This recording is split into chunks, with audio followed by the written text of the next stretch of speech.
Dice, diseño de algoritmo que permite calcular el total a pagar por la venta de N productos. Por cada uno de ellos se ingresa el precio, el número de unidades a comprar y se calcula el importe. Considera además que a partir de 5 unidades se realiza un descuento del 10% del total de la compra. Al finalizar el ingreso de productos debe mostrar el total a pagar por el cliente. ¿Cómo nos vamos a manejar? No vamos a resolver los prácticos. ¿Por qué? Porque los profesores los evalúan a ustedes por las resoluciones de los prácticos. Entonces, si yo los resuelvo, se los doy a ustedes todo masticado ya, no van a aprender nada, por más que solamente lo quieran copiar o utilizar para controlar el ejercicio. Pero lo que sí vamos a hacer es ver la lógica, la estructura que está atrás de ese punto, de ese práctico. Por ejemplo, acá, en este ejercicio de calcular producto, calcular la venta de producto, aplicar descuento, es aprender a trabajar con los operadores matemáticos y con la entrada pedida al usuario para que ingrese datos. Entonces, con eso sí podemos trabajar con eso. No sé si me explico. Vamos a ver de cada punto lo importante de cada práctico, vamos a ver lo importante y vamos a explicar sobre eso, pero no vamos a resolver los mismos puntos porque los profesores los van a evaluar a ustedes con esos puntos resueltos. Entonces acá, en el caso de que acá nos pide que ingrese la venta de N productos, nos está hablando de un ciclo repetitivo. Entonces, ¿saben trabajar con ciclos repetitivos? ¿Lo entendieron a eso?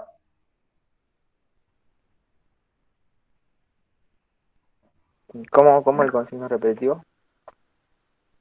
A ver, ¿cuántos ciclos repetitivos conocen? El repetir hasta y el repetir por la n cantidad de veces que queramos repetir. Más o menos, cerca. Pero en cualquier lenguaje de programación existen los ciclos repetitivos, porque son las estructuras básicas. Si nos fijamos acá en el link del sketchboard, acá, en esta parte, tenemos las estructuras de datos, tenemos por un lado la estructura de decisión y por otro lado las estructuras de control y repetición. Esos son los ciclos repetitivos, las estructuras de control y repetición. Podemos distinguir dos ramas, que son las estructuras condicionales y las incondicionales. Las estructuras condicionales son las que tienen una condición lógica dentro de su estructura. Una condición lógica que nosotros podemos alterar. Esos son el repeat y el while. Repetir y mientras. Hay lenguajes de programación en los cuales el repeat no existe como tal, digamos así, como con el nombre repeat, pero sí existe el ciclo de repetición. O no existe el while, pero sí existe una manera de escribir un ciclo repeat. Puede cambiar el nombre, me refiero. Pero repeat o while, uno de los dos lo tiene. Son ciclos condicionales. Existe una condición lógica. Esa condición lógica está acá. Repetir lleva la condición lógica al finalizar las instrucciones. Repetir hasta qué condición lógica. En cambio, el mientras dice, mientras la condición lógica, hacer. Si es verdadera la condición lógica, entramos al while. Si es falsa la condición lógica, salimos del ciclo while, del ciclo mientras. Ya le empiezo a hablar en inglés porque en Python es todo en inglés. Así que tienen que aprenderse esos términos. A ver, admitivo. Entonces, ciclos condicionales tenemos de dos tipos, los condicionales y los incondicionales. Los condicionales, dijimos, tenemos el repeat y el while. ¿En qué se diferencia un repeat y un while? Que el repeat tiene la condición lógica al finalizar el ciclo repetitivo, mientras que el while tiene la condición lógica al principio. ¿Qué pasa con esos ciclos repetitivos? El repetir hasta que, el repeat, dice hasta que condición lógica. Si la condición lógica es verdadera, sale del ciclo de repetición. Si la condición lógica es falsa, entra al ciclo, es decir, itera de nuevo el ciclo repetitivo, todas las instrucciones que están dentro del ciclo repetitivo. El while, como evalúa la condición lógica al principio, si es verdadera la condición lógica, entra. Y entra a las instrucciones dentro del ciclo mientras. Si la condición lógica es falsa, salimos del ciclo. Vemos acá, repetir por verdadero, sale. El while, por verdadero, entra. El repeat, cuando es falso, cuando es false, entra. El while, cuando es false, sale. Son complementarios. Por eso es que digo que en algunos lenguajes de programación no tienen dos instrucciones separadas, una que diga repeat y otra que diga while. Lo único que se diferencian es dónde tienen la evaluación de la condición lógica. Pero todos tienen esta estructura, repeat y while. De alguna forma la tienen implementada. Luego existe una tercera estructura de repetición, que es una repetición incondicional. Nosotros no establecemos una condición, es el ciclo para, el ciclo for. Comienza en un punto de inicio y termina en un punto final. Va pasando las instrucciones, repito una, repito 2, 3, 4, 5 veces, tiene que repetirlo, bueno, listo, repetí 5 veces, recién salgo. Nosotros no ponemos una condición para que se repita, pero sí lo que hacemos es establecer cuántas veces se va a repetir. Bueno, entonces, cuando acá dice, diseñe un algoritmo que permita calcular el total a pagar por la venta de N productos, ¿qué ciclo repetitivo vamos a utilizar para N productos? ¿Podemos utilizar un for, un para? ¿Quién se anima a contestar? No, ¿Por qué no podemos utilizar un para? porque si usamos... Ah, pero... No, mejor no. Vamos a ver, lo comparto. A ver. Tenemos que ingresar N productos. Dijimos que proponemos, uno levanta la mano y dice, yo quiero utilizar un para. Yo digo, bueno, podemos utilizar un para, pero ¿por qué no podríamos usarlo? ¿Qué es lo que tiene en contra? Según esa parte del enunciado.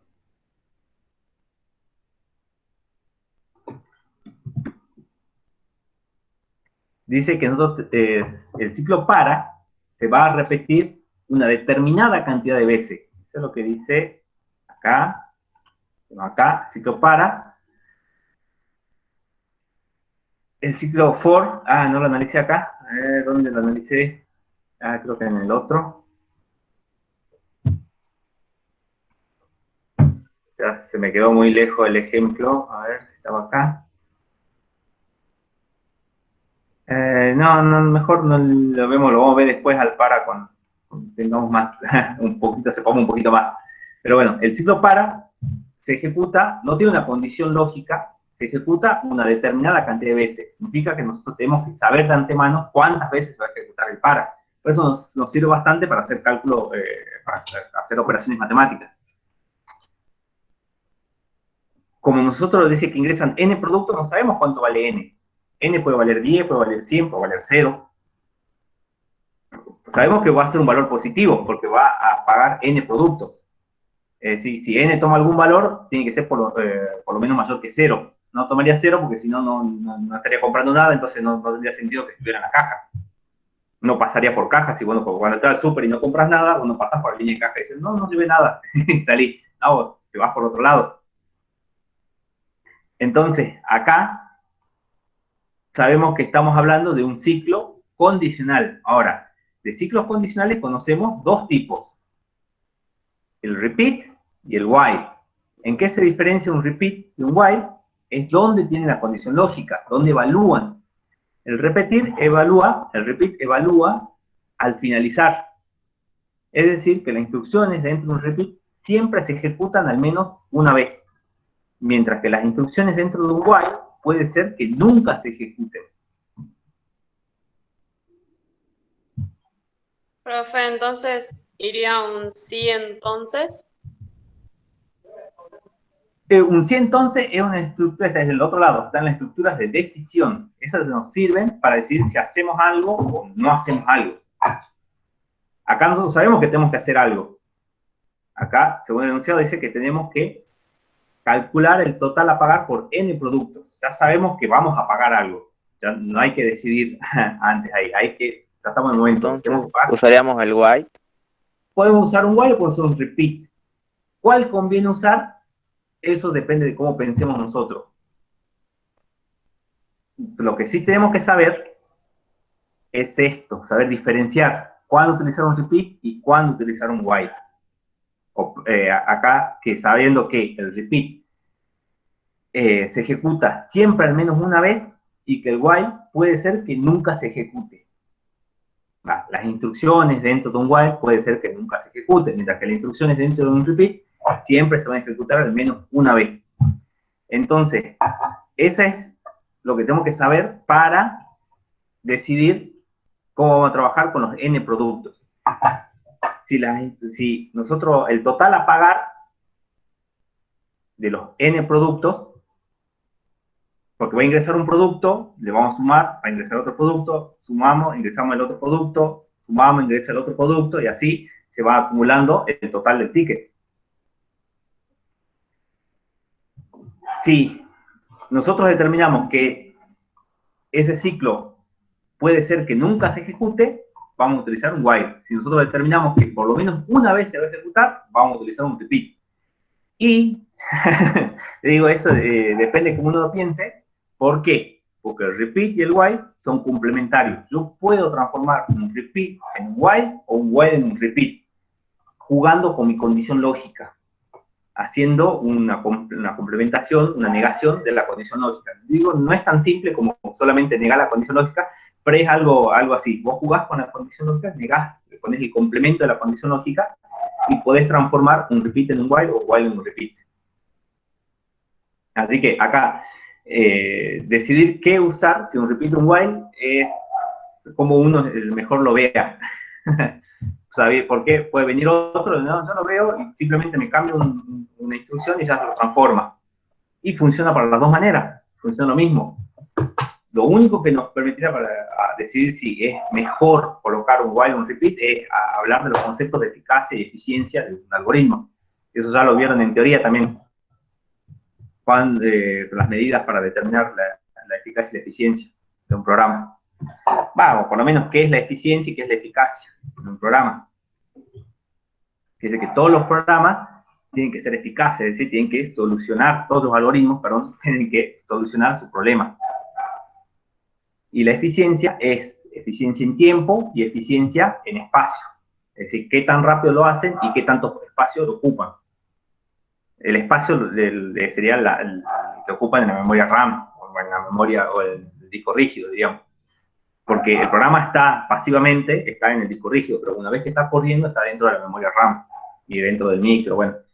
En toda una materia donde van a ver eso, así que lo editemos así, en tiempo, eficiencia en tiempo y espacio. Es decir, eficiencia en tiempo es que tarde menos en hacerlo, y eficacia en espacio es que ocupe menos líneas de código para resolver el ejercicio. Bueno, entonces acá, digamos, si hagamos permite el calculo del total a pagar por la venta de N productos, es decir, que sabemos, a ver, pongamos acá un archivo nuevo.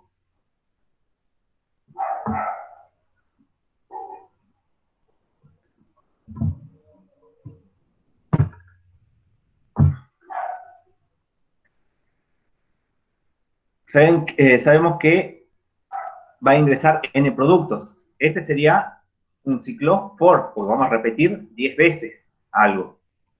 Entonces, no, dijimos que no podemos utilizar un for. El sí, entonces, es una estructura de decisión nomás. Nos dice, si pasa tal cosa, entonces hacemos esto o no hacemos esto. Bueno, eso estaría acá. Si pasa esto, hacemos esto, si no, hacemos esto otro. Pero no nos permite repetir.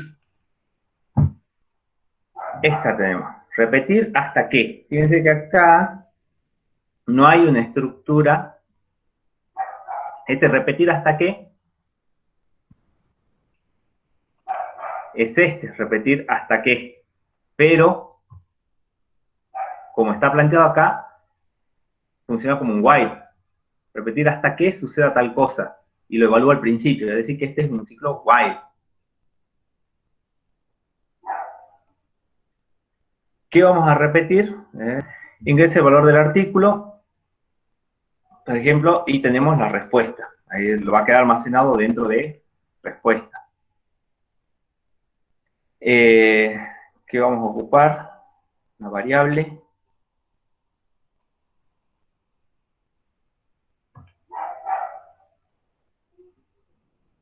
Vamos a establecer una variable. Vamos a poner como total. Vamos a poner en 0. Vamos a tener el total.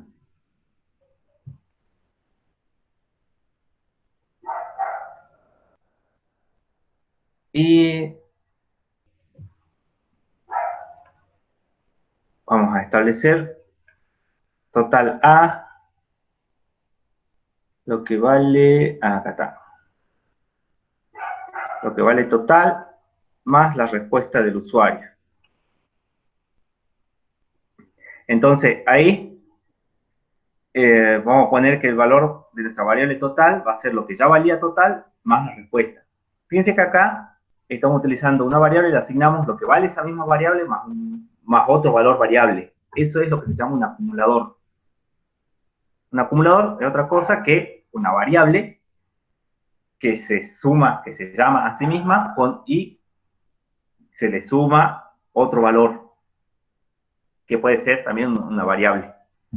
En cambio, un contador va a ser esa variable más un valor constante. Si yo sumara de uno en uno, yo quiero acá sumar, dice, por cada uno de ellos se ingresa el precio, el número de unidades a comprar y se calcula el importe. Bueno. Falta el...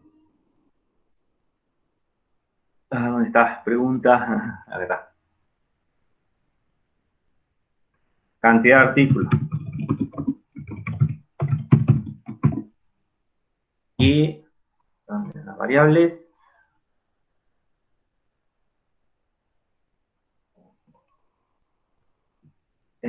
Cantidad de artículos.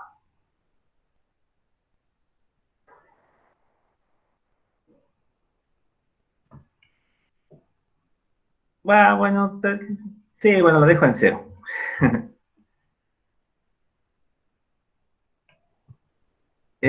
No tengo una respuesta nomás, no necesito. Ajá. No la necesito todavía, voy a ver si lo ocupo o no. A ver. Preguntamos la cantidad de artículos y, nos falta acá, ¿qué va a pasar?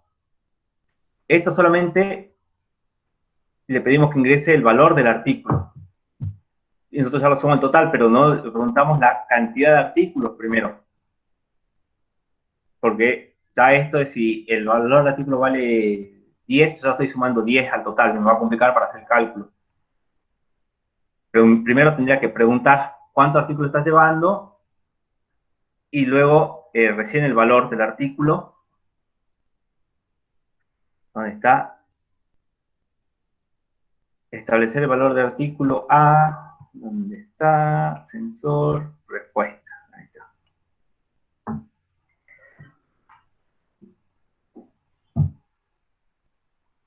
Tengo la cantidad de artículos. Le pregunto cuánto vale el precio. Y ahora sé que va a ser igual a lo que vale el artículo. Y tengo que modificar esto. Operadores. Acá tengo el por. Total de artículo multiplicado por la cantidad de artículo.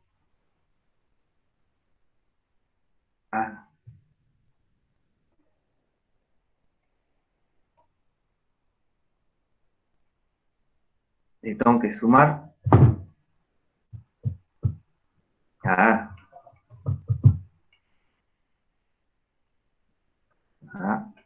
Ahí está. No sé por qué no lo podía poner al revés. Multiplico, vale, cada artículo por la cantidad de artículos y le sumo el total. Y así vamos teniendo el total del ticket. ¿Y esto cuándo va a terminar? Dice cuando tenga n productos. Considera además que a partir de 5 unidades se realiza el descuento. Bueno, no calcule eso sobre el total de compra, finalizar ingresos de productos debe mostrar el total por cliente. Bueno, pero ¿cómo yo sé cuándo termina? ¿Por qué le pregunto al usuario?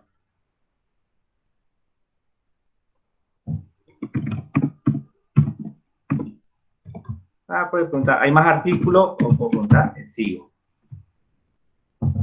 Y acá sería ¿dónde está? Operadores, acá.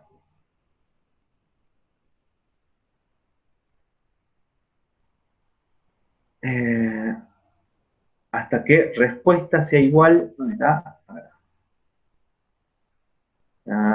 ¿Dónde está? Sensores.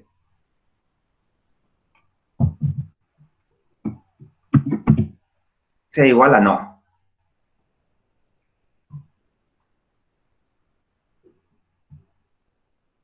Entonces vamos a repetir todo esto. Tengo que empezar. Cantidad de artículos, por ejemplo, lleva 5. El valor de artículo, cada artículo sale 20. Y el total va a ser 100. Digo, no, me faltó. Sigo, no. Bueno, ya me faltó escribir. ¿Dónde está escribir? En apariencia estaba escribir. Ya está. Decir la variable total. Ahí está. Bueno. Cantidad de artículos 5. El precio por artículo 20. Sigo no. Y dice total 100. Bueno. Vemos que el ciclo repetitivo, que es este que está acá, dice repetir hasta que respuesta sea igual a no. Si yo acá pongo establecer el valor de respuesta, bueno, si no me deja acá, ¿no? Sí, a ver. Bueno, no me deja acá. Acá respuesta no tiene ningún valor establecido, viene por un valor es nulo, null. Entonces pregunta si null es igual a no. Y me dice que eso es falso. Entonces, como es falso, entramos a repetir acá. Porque dice, hasta que esto sea verdadero. Cuando esto es verdadero, pasamos al final del ciclo repetitivo. El ciclo repetitivo es todo esto, todo este bloque. Entonces, cuando esto es verdadero, este ciclo termina y dice el resultado. Bueno, eso con Scratch funciona así. Pues es para aprender a programar, hay ciertas cosas que se simplifican y otras cosas que se vuelven más tediosas de hacerlo por lo sencillo, por lo elemental de los bloques. Pero ¿se entendió la parte del repetir? Sí, repetir hasta qué, cuál es su valor verdadero y falso, qué es lo que hace. Cuando es verdadero, salimos. Cuando es falso, repetimos. Bien. Bueno, entonces, lo que decía ese punto del ejercicio ya está prácticamente hecho. Calcular el total a par por la venta de N productos. Pero lo que no hicimos acá, se ingresa el precio, bien. Ingresamos el número de unidades, bien. Se calcula el importe, bien también. Considera además que a partir de 5 unidades realiza un descuento del 10%. Entonces, eso es lo que nos faltó hacer. Y bueno, eso les queda ahí, se dijo el profesor ya lo resolvió. Así que bueno, tienen que ver dónde ponerlo acá. Bueno, eso sería para ver esa parte. Entonces acá tenemos los ciclos condicionales, el repeat, hice un clic, ahí está. Tenemos los ciclos condicionales, que es el repeat y el while. Como ven, en diferentes lenguajes se trabajan de manera distinta, pero existen en todos los lenguajes el repetir y el hacer mientras. Tienen que ver con cómo se diferencian y con dónde está la condición lógica. Y el for, también lo mismo, el para también existe, y hay diferentes implementaciones del for. el for que simplemente cuenta números, y el for que está en el orientado a objetos, que sirve para trabajar con elementos, con objetos dentro de una lista, por ejemplo, de numerados, que es como trae Python. ¿Qué otra cosita más les quería decir? Acá, lo que me había dicho Dani, que en Python no se definen las variables. No se definen las variables con Pascal, porque Python es un lenguaje, a ver, si se ve acá, este medio pesadito, por eso estaba viendo, no sé bien en qué IDE estaban por ver el Python. Esta es la de PyCharm, es una famosa, conocida, utilizada, pero si van a trabajar con la de VS Code, para la próxima clase ya me voy a poner las pilas con VS Code, a ver, con el Visual Studio, a ver qué... demora, es medio pesadita esta. Así que si ven la pantalla en gris, no son ustedes nomás, soy yo también. En Python es lo que tiene se llama tipado dinámico. Eso quiere decir que las variables no se definen, sino que el intérprete, de acuerdo al valor que nosotros le guardamos, define de qué tipo es la variable. Y una variable le podemos redefinir su valor. Por ejemplo, de una variable X puedo guardar luego un número y luego después una letra. No puedo tener dos valores a la vez en la variable, pero sí puedo guardar una cosa y luego otra. Por ejemplo, acá para definir el programa principal, el main, la instrucción print, que debe ser el equivalente al preguntar del Scratch, pero bueno, no al preguntar, sino al decir print nomás, porque no estamos requiriendo ningún texto. Print, hola mundo, print, adiós mundo. Acá tengo una asignación. Yo declaré nomás la variable de texto, fíjense que no... todavía sigue lento, sigue pensando. Bueno, hacia arriba no tiene nada y hacia abajo ya vamos a ver las líneas, pero bueno, acá la línea dice, no dice nada más arriba, directamente yo declaré la variable de texto y le asigno input, o sea, la entrada. Ese sería el equivalente al decir y esperar del Scratch. Este print sería solamente decir. Acá, ¿qué es lo que vamos a pedirle? Que introduzca un número. Acá a la variable num hago un parseo, este int acá es un parseo para que el valor que introduzca me lo convierta a entero.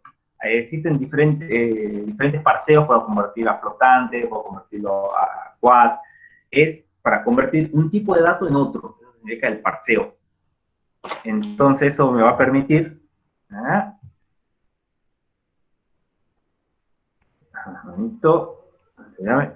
yo pasarme de un dato de carácter a un lógico, un dato numérico, de un numérico a un carácter. Bueno, para eso sirve el parseo. Yo tengo un valor, por ejemplo acá, los tipos de datos carácter, un 2 entre comillas, es un carácter.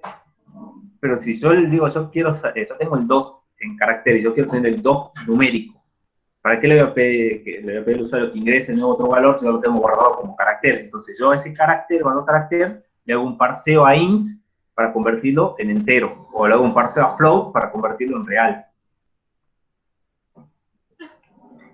Para eso sirve la instrucción, esta int.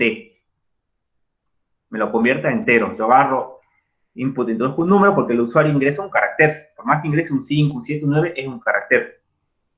Lo que hago es ese valor carácter, lo convierto en entero y lo guardo dentro de num. Y acá utilicé lo que es una primitiva, una instrucción para obtener el tipo de dato con el que estoy trabajando. Fíjense acá imprimo el tipo de dato de texto y el tipo de dato de num, ¿no? A ver, lo más fácil es hacerlo en play, a ver si ya termina de cargar. Introduzco un número, por ejemplo, introduzco un 5. Ese introduzco un número es el de acá, el primero, o sea, texto. Este es el segundo, introduzco un número, que yo voy a hacer un parseo. Hagamos el mismo 5. Ahora acá le pido que me imprima por pantalla el tipo de dato que tiene la variable texto y el tipo de dato que tiene la variable número. Luego lo que hago es, a X le asigno número por 6. O sea, multiplico por 6. simplemente el valor de num. Y acá a texto también hago que lo multiplique por 2 y que me imprima las dos cositas. Lo puse en dos renglones separados, puedo escribirlos juntos, pero quería que salgan así que bueno. Ahí está. Class string. Ese corresponde a texto. Y class in corresponde a num. Acá solamente tiene un input por parte de el usuario que hace un input acá y lo guardo dentro de texto. Es decir, que lo guarda, no importa que yo le hice un número, me lo guarda como un carácter, como un string, y lo guarda dentro de la variable texto. Por lo tanto, texto es de tipo string también. En cambio, hay a num, a la entrada, que es de tipo carácter, la parseo a entero. Y lo guardo dentro de num. O sea que num es de tipo entero. Y es lo que dice acá. Num es de tipo entero. Luego, a num lo multiplico por 6. 5 por 6, 30. Es lo que tenemos ahí. Y ahora que hago a texto, lo multiplico por 2. Y lo que hizo fue concatenar 2 veces el texto. 5, 5. No es 55, no es 55 numérico, sino que es un 55 texto, carácter. ¿Se entiende eso? Volvemos acá.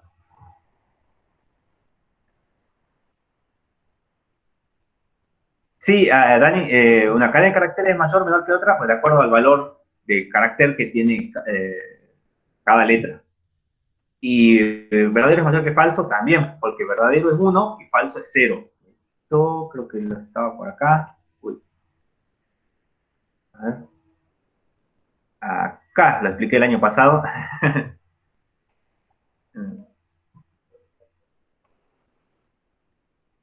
Acá, cuando tenemos una variable que vale falso, una variable que vale falso. Variable 1 y variable 2. Acá 0 es igual a falso, 1 es igual a verdadero. Lo que hacemos con el not es una negación. Transformamos falso en verdadero, verdadero en falso, verdadero en falso. Bueno, acá el AND lo que hace es el equivalente a hacer un producto. Vamos a admitir. Acá estamos. Es como si hiciera un producto, un punto entre mis dos variables, variable 1 y variable 2. O sea, si yo hago el equivalente a una operación matemática producto, yo haría 0 por 0, me queda 0. 0 por 1, me queda 0. 1 por 0, me queda 0. Y 1 por 1, me queda 1. Ese es el I, la tabla de verdad del I. Si yo hago un O, un OR, yo estoy haciendo el equivalente a una suma. Que sería variable 1 o variable 2, es lo mismo que estoy haciendo una suma entre los valores de las variables. 0 más 0, 0. 0 más 1, 1, o sea, verdadero. 1 más 0, 1, o sea, verdadero. Y 1 más 1 es 2. Bueno, es 10 en binario. 1 más 1 vale 10. Quedo con el 1, que es el mayor valor, entonces me queda verdadero. El 0 lo descarto. Y hay una operación más que la van a conocer como SOR, que es O exclusivo, que el O exclusivo lo van a encontrar simbolizado por un más dentro de un circulito, que es una operación compuesta entre la variable 1 por la negación de la variable 2 más la variable 1 negada por la variable 2. Entonces, resolviendo esto, por cada combinación de valores, si es falso, cuando variable 1 vale falso, variable 2 sea falsa, ¿cuál es el valor de verdad de SOR? Falso por falso, me sale falso. O sea, 0 por 0, 0 más. Perdón, esto es variable 2 negada. 0 negado se hace 1. 0 por 1, 0.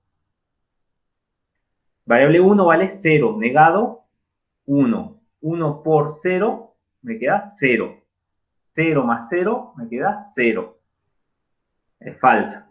Si hago con falso verdadero, voy a obtener resultado final verdadero. Y si hago verdadero falso, obtengo verdadero. Y si hago verdadero verdadero, voy a obtener falso. La forma corta de trabajar con el SOR es decir que vale verdadero cuando las compuertas, las variables son distintas. Si las variables son iguales, vale falso. Y la compuerta XNOR no es otra cosa que una SOR negada. Falso vale verdadero, verdadero vale falso. Esta funciona al revés. Cuando las compuertas son verdaderas, la salida es verdadera. Y cuando las compuertas, las variables, son distintas, la salida es falsa. Simplemente negando el operador SOR, obtengo el XNOR. Bueno, entonces, perdón, acá la parte de la tabla lógica de verdad, eso te sale que 1 es verdadero y 0 es falso. Y se tiene su correlación con la lógica. Si hacemos que el falso sea 0 y el verdadero sea 1, podemos establecer una relación matemática para poder resolver los ejercicios, las condiciones lógicas. Entonces, por eso decimos que verdadero es mayor que falso. Ahora, ¿por qué la cadena de caracteres es mayor o menor que otra? Eso viene con la tabla, que es la tabla ASCII, de valores, ASCII, American Standard Code for Interchange of Information, si me acuerdo bien qué significa. Entonces, buscan cualquier tablita de código ASCII y ahí tienen cuánto vale cada letra. Una tablita ASCII que pueden, sí, for Information Exchange, for Information Interchange. Bien, acá podemos ver, ahí está, bueno, todo lo de zoom que se puede dar. Cada letra tiene un equivalente hexadecimal y decimal. Estos son los caracteres, algunos caracteres especiales, funciones especiales. El null, el tabulador, que era el backspace, el delete. No me acuerdo, por ahí anda. El enter también, ¿cuál es? El 13, creo que el enter. Sí, el retorno de carro. Ese es el enter. Bueno, acá está el espacio, que es el número 32, en decimal. Entonces, si escribimos una H, para el sistema entiende un 48 hexadecimal. No un H carácter, sino recibe el valor en hexadecimal. Y para ponerlo en simple, en criollo, nosotros decimos que recibe un 72. Si recibe una H mayúscula. Si recibe una H minúscula, está recibiendo un 68 hexadecimal, o lo que es lo mismo, es equivalente, un 104 decimal. Si nosotros queremos comparar dos cadenas, entonces lo que hace es agarra desde la primera letra y empieza a comparar. Si tenemos un hola con H mayúscula y un hola con H minúscula, se fija, ¿cuánto vale H mayúscula? Vale 48 hexadecimal. Y H minúscula vale 68 hexadecimal. Entonces, ¿cuál es mayor? La H minúscula. Ahora, si las dos empiezan con H minúscula, pasamos a la siguiente letra. Es una O. Entonces, la O minúscula y la O mayúscula. Comparamos, por ejemplo. Y ponerle que las dos cadenas dicen hola con minúscula. Tan solo que la última tiene un punto al final. Desde el punto, está por acá. Sí, creo que este es el punto. El valor 250, o sea, FA en hexadecimal. Creo que es ese. Entonces tiene un carácter más largo, por lo tanto la palabra va a ser mayor que la otra que se quedó en hola nomás. Pero si la otra tiene un hola con espacio y recién cierra la palabra, entonces tendríamos que comparar quién vale más, si el punto o el espacio en blanco. Y así vas comparando carácter a carácter. Bueno. ¿Qué tal? ¿Hay alguna duda más? Porque expliqué lo de los ciclos repetitivos y vimos la entrada por teclado y bueno, vimos un pequeño pantallazo de lo que es Python, de trabajar con algunas funciones. En este caso vimos, bueno, para escribir por pantalla, entrada por teclado, parseo, para poder transformar, para poder evaluar el tipo de dato con el cual estamos trabajando, y una operación, cómo se hace una operación con los tipos de datos. Por ejemplo, hacemos un producto con datos de tipo numérico e hicimos una concatenación, es unir dos pedazos de texto, se llama concatenación. Hay más funciones, así como con los números, nosotros podemos sumar, restar, dividir, potenciar, radicar, integrarlos, derivarlos, podemos hacer un montón de operaciones matemáticas sobre los números, sobre los textos, también podemos hacer operaciones. Una de esas es la concatenación, la otra es para cortar el texto. ¿Qué más se lo puede hacer? Agregar el append, agregarle texto. Y no me acuerdo cuáles operaciones más. Estaba el recortar, el agregar, bueno, en los casos, la concatenación, que vendría a ser la unión. También creo que podemos hacer la intersección. No me acuerdo. Pero bueno, todo eso está en cualquier manual de operaciones, cualquier curso básico de Python trae, o de cualquier lenguaje de programación, trae cuáles son las operaciones que podemos realizar. En este caso, bueno, por ahí Python trae más primitivas porque trae muchas operaciones básicas, muchas operaciones compuestas hechas como operaciones básicas. Por ejemplo, concatenar el texto, poner texto por 2 y agarra el tipo texto y dice, el texto tengo que pegarlo 2 veces. Si yo le pongo texto por 5, me lo va a pegar 5 veces. Ahí. Bueno, si le pongo play, no sé cuánto demorará ahora. A ver. Introduzco un número, bueno, el primer número, vamos con 6. Introduzco un número, un 2. 2 por 5, 10, e hizo 5, 6, los pegó. Ahora, la potenciación creo que era con doble por. No me acuerdo. Que bueno, hagamos 5, 3. No era así. Eso no acepta la potenciación, no la acepta. Dice, operando no soportado para asterisco, asterisco, o la potenciación para tipos de dato string o tipo de dato entero. Es decir, yo no puedo hacer una potenciación, ya sea con 2 asteriscos o con la función PAU, para estos dos tipos de datos, string o int. Así que por eso no me deja hacer la de ahí. Estaba probando, no me acordaba si lo hacía o no.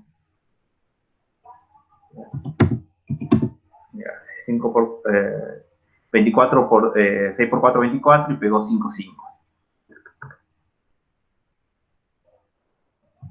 Bien. Sí, también lo podés usar con números complejos. Puedes definirlos ahí nomás.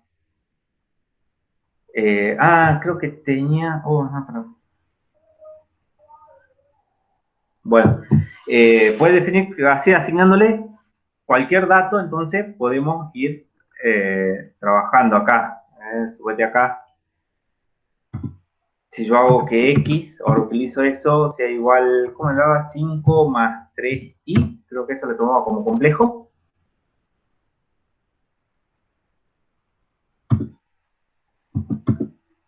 No lo tomaba como complejo. Es j.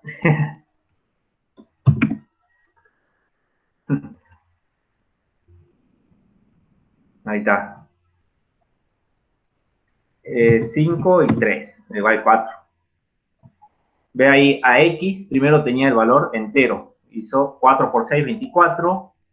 El valor, bueno, concatenó 5 veces 5. Y luego a x le asigné el valor 5 más 3j. Es decir, convertí de valor entero a una variable que está almacenando valor entero, ahora le puse almacenar un valor complejo. Y bueno, le damos allá por pantalla. Si ahora hago un print al type de x,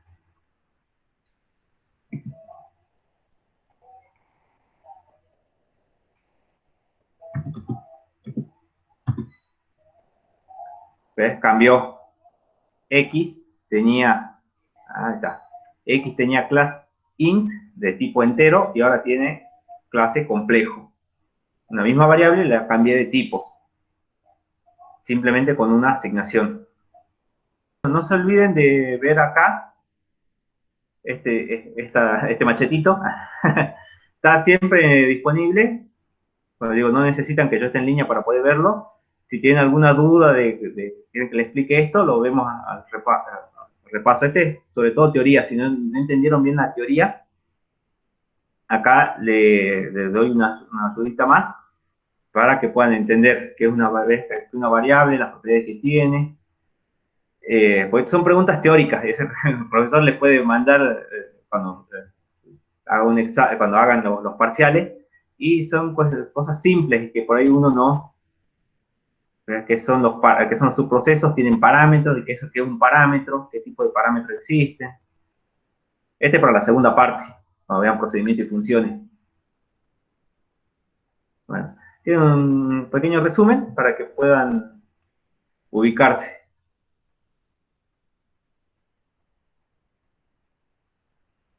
Bien, entonces, ahí, y en esta otra pantalla, en esta otra de iDraw, son ejercicios, cómo resolvimos un ejercicio.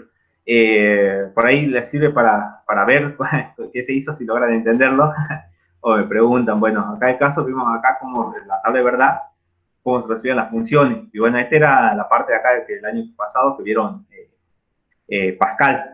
Entonces viene estructurado de esta manera el programa. Acá en Python viene de forma distinta, pero tiene más o menos las mismas partes. Vamos a tener un encabezado, un ambiente, vamos a tener un cuerpo, pero tal vez no tan notorio como viene definido en Pascal, que lo podemos dividir así. Acá tenemos el encabezado, acá tenemos el cuerpo y acá tenemos el ambiente. Acá en Python, el ambiente lo vamos creando, es tipado dinámico, se lo vamos creando en el momento. Entonces, yo con lo de tipado estático, como acá el caso del Pascal, tenía que crear definir mi tipo de variable, las constantes, mis tipos de datos y las constantes y las variables, y luego recién empezar a utilizarlas. En cambio, en Python, este ambiente se mezcla con el cuerpo. Pero sigue estando, porque yo la variable le asigno un valor, entonces indirectamente le estoy asignando un tipo de dato. Al asignarle un valor, o sea, si le asigno un valor entero, le estoy diciendo que es de tipo entero. Si le asigno un flotante, le estoy diciendo que es de tipo flotante. Y así. Luego, bueno, tiene sus cuestiones más propias, luego para poder manejar las tuplas, listas, diccionarios y otras cosas más que tiene el Python. Ya las tenemos que ver, son cuestiones que tiene cada lenguaje y que las vamos viendo. No sé si llegarán a esa parte, pero supongo que sí, puede estar dentro de los tipos de datos. No se van a quedar solamente con arreglos de matrices, van a ver algo, quizás las tuplas, pero lo van a ver. Acá una prueba de escritorio, cómo hacer para que trabaje un algoritmo, cómo trabaja. En este caso era el ejemplo del algoritmo de Euclides. ¿Cómo hacemos para resolver? Si ya no se los dieron, les van a dar y seguramente lo van a entender cuando vean el ejemplo. Acá para calcular el MCM de un número. Y acá cómo funciona para los vectores, esta partecita, que para saber si un número, dice si es primo o no es primo, cómo hacemos para hacer una tabla de verdad.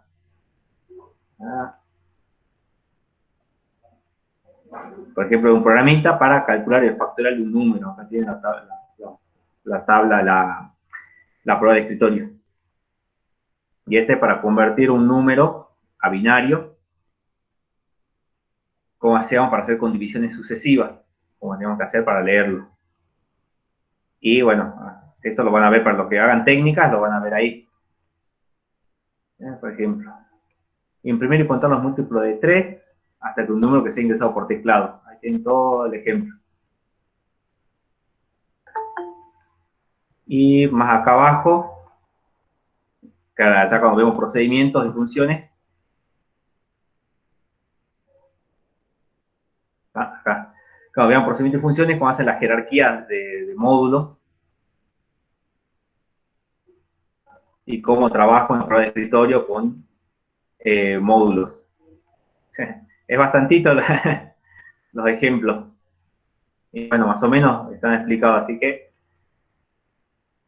ahí me fui yendo hacia la izquierda cuando iba bajando, así que bueno, se ubican del principio y ya saben, bueno, ahí está, ese es el principio, y van bajando hacia la izquierda. ¿Cómo se utiliza el Python online? Ah, Python Online, no lo probé, lo único que probé fue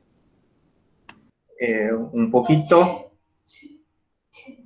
de, ¿dónde está? El que tienen acá en el celular, el PyDroid, que bueno, está sencillito, que simplemente lo abren, comienzan a ahí tienen para escribir instrucciones y la van a ejecutar y ya está. Ahí está el play para ejecutar. Y bueno, el Python Online no lo probé. No sé la dirección que le haya dado el profe. A ver, ahí está, a ver.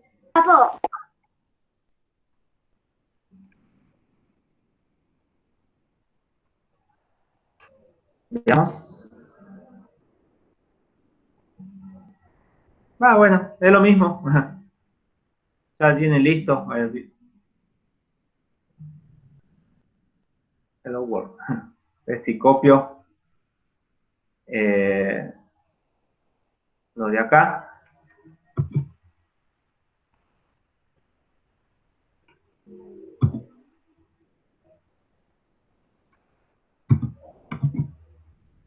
¿Ya? Ah, cierto. Acá, si bien no tiene el punto y coma, tiene el Python, se guía por la indentación. ¿Qué es la indentación? Es este espacio, que nosotros le decimos el espacio tabulado. Son espacios blancos que dejan entre el borde y lo que escriben. Ahí está.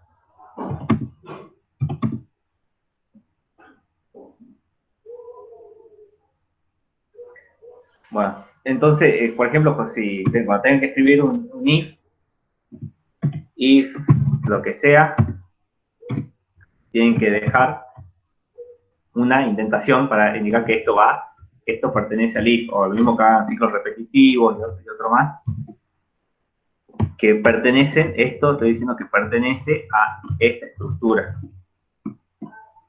Por eso va indentado. En cambio, estas otras instrucciones son sueltas, pertenecen al programa principal nomás. Acá está el main.py. ¿Qué más trae? Compilador en C, en C++ y en Java. Modo noche me gusta mucho más, el modo oscuro. Y lo que sí, si ustedes tienen que presentar esto, van a tener, veo que no trae para grabar, para descargarlo, así que tienen que copiarlo y pegarlo nomás en esto, que estoy acá, tienen que copiar y pegarlo dentro de un archivo de texto, y le cambian la extensión a .py, ya está, bueno, sería llamarlo main.py y lo mandan a eso. Así lo podrían utilizar.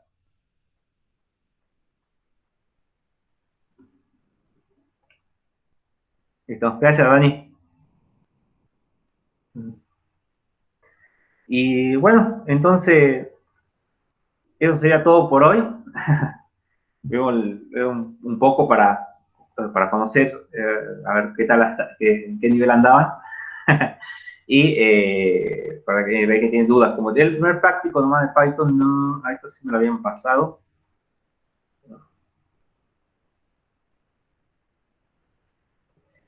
Vamos a ver la próxima clase, vamos a trabajar sobre esto. Bueno, que en definitiva eso era recibir datos y trabajar con operadores, y vimos eso. Lo que tienen que hacer es poder hacerlo de forma más compleja. Acá es un programa que permite calcular la edad de una persona ingresando su año de nacimiento. Eso es una resta nomás, y averiguar si Python tiene funciones para trabajar con fechas, por ejemplo, si quieren indagar más.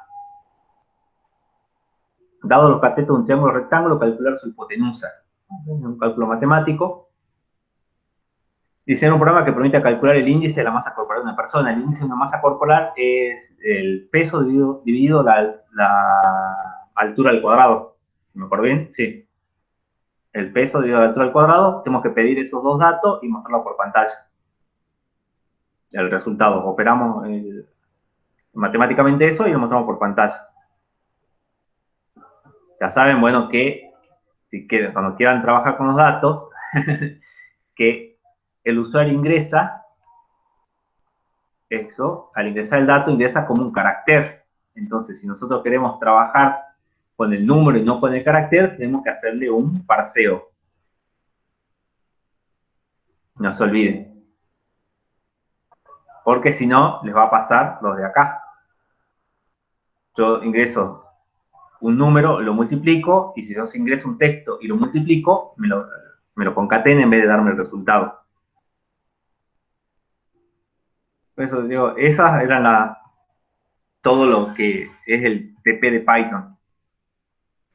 Diseño un algoritmo que permite calcular las raíces de una ecuación de segundo grado, cuya fórmula es la indicada a continuación. Debe indicar todos los casos posibles, incluyendo las raíces imaginarias. No les pide que calculen las raíces imaginarias, les pide que indiquen nomás cuándo sucede la raíz imaginaria. Así que tengan eso en cuenta, no se quieran complicar la vida diciendo no me sale el resultado de 5 más 3i, más 3j, bueno, no lo tienen que calcular eso, tienen que simplemente decir que es un caso imaginario. Y bueno, analizar cuándo esta operación es posible y cuándo es imposible. Tengan en cuenta que tenemos una potenciación y una radicación y una división.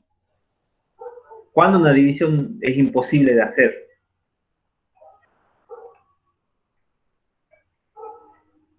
Una división imposible es cuando dividimos por 0.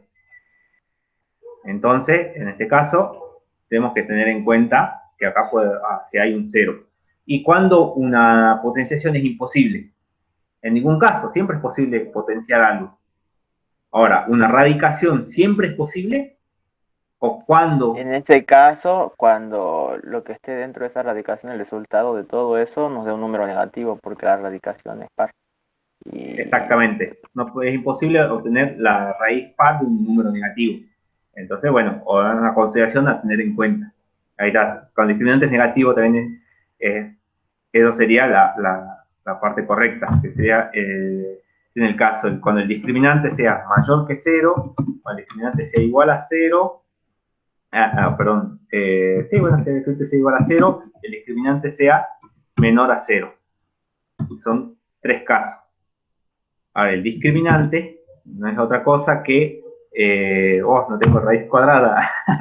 Bueno, no es otra cosa que el menos b, perdón, el b al cuadrado menos 4 por a por c, eso elevado a la punto 5. Bueno.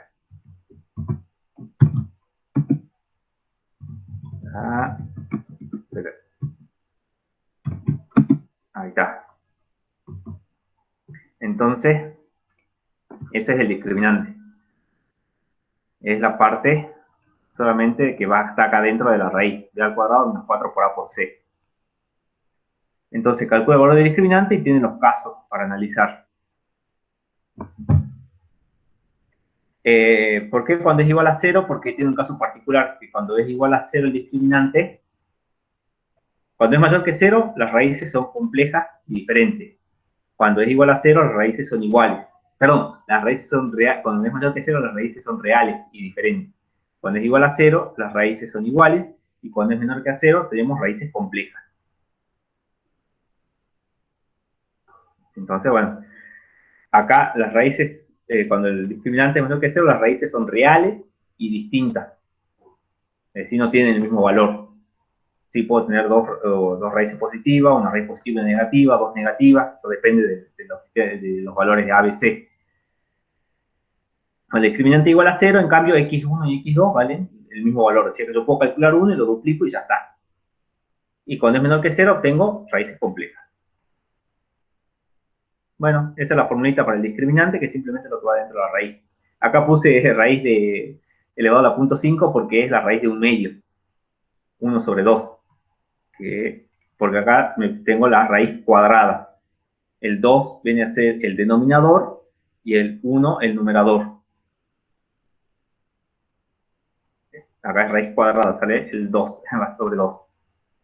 Y todo esto, todo lo que está dentro de la raíz está elevado a la primera potencia, por eso me sale un medio, ¿cierto? Probemos. Antes que haga acá, hagamos que x sea igual a x elevado a la punto 5. Veamos qué hace. Entonces, un número 8 y un número 4. Y ahí está, ahí calculo la raíz cuadrada.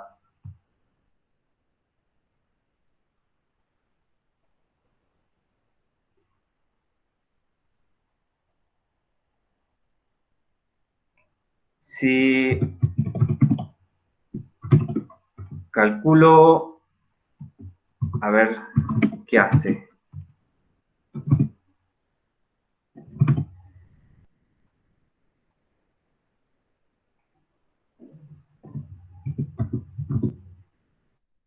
Ahí también imprime la raíz, bueno, la raíz quinta de la, de la raíz cuadrada, calcula ahí.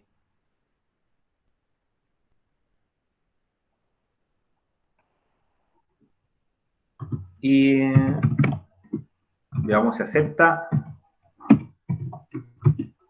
No, no la acepta.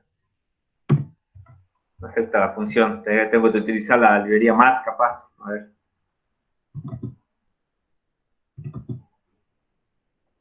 Ahí está. Ese QRT no está definida. Capaz que tengo que importar la librería mat para que funcione.